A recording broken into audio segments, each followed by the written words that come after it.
हाथी और चूहा की कहानी। एक राज्य में एक राजा का शासन था। हर सप्ताह पूरी शानो शौकत से नगर में उसका जुलूस निकला करता था, जहां प्रजा उसके दर्शन किया करती थी। एक दिन एक नन्हा चूहा उसी राजमार्ग के किनारे किनारे कहीं जा रहा था, जहां राजा का जुलूस निकलने वाला था। वह चूहा था तो छोटा सा, मगर उसका घमंड बहुत बड़ा था और वह खुद को सर्वश्रेष्ठ और महान समझता था।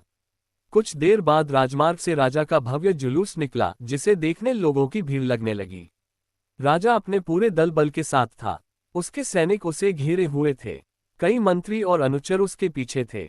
वह एक विशाल शाही हाथी पर सवार था। हाथी शाही था, इसलिए उसे भव्यता से सजाया गया था और उसकी शान भी देखते बनते थी। जुलूस में हाथी के साथ एक शाही बिल्ली और एक कुत्ता भी थे। राजा का जुलूस देखने को उमड़ी भीड़ राजा के साथ साथ उसके शाही हाथी की भी प्रशंसा कर रहे थी। ये सुनकर घमंडी चूहे को बहुत बुरा लगा। वह हाथी को गौर से देखने लगा, फिर सोचने लगा, इसमें ऐसी क्या खास बात है जो मुझ में नहीं। मैं भी उस जैसा ही हूँ। मेरे पास भी 2 आंखें, 2 कान, 1 नाक और 4 पैर हैं। फिर उसकी इतनी प्रशंसा क्यों? उसके विशाल शरीर के कारण, लंबी सूंड के कारण, छोटी छोटी आंखों के कारण या झुर्रीदार चमड़ी के कारण? किस कारण? एक बार तुम लोग मुझे देख लो, उस हाथी को भूल जाओगे। मैं हाथी से ज्यादा महान हूँ।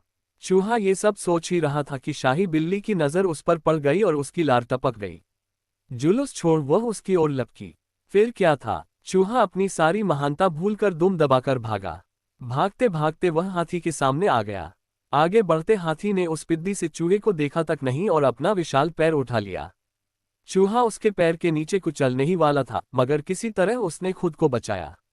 वहां से बचा तो खतरनाक कुत्ता सामने था, जो उसे देखकर गुर्राया।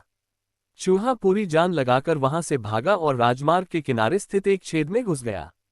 उसका सारा घमंड उतर चुका था। उसे समझ आ चुका था कि वह इतना भी श्रेष्ठ और महान नहीं। सी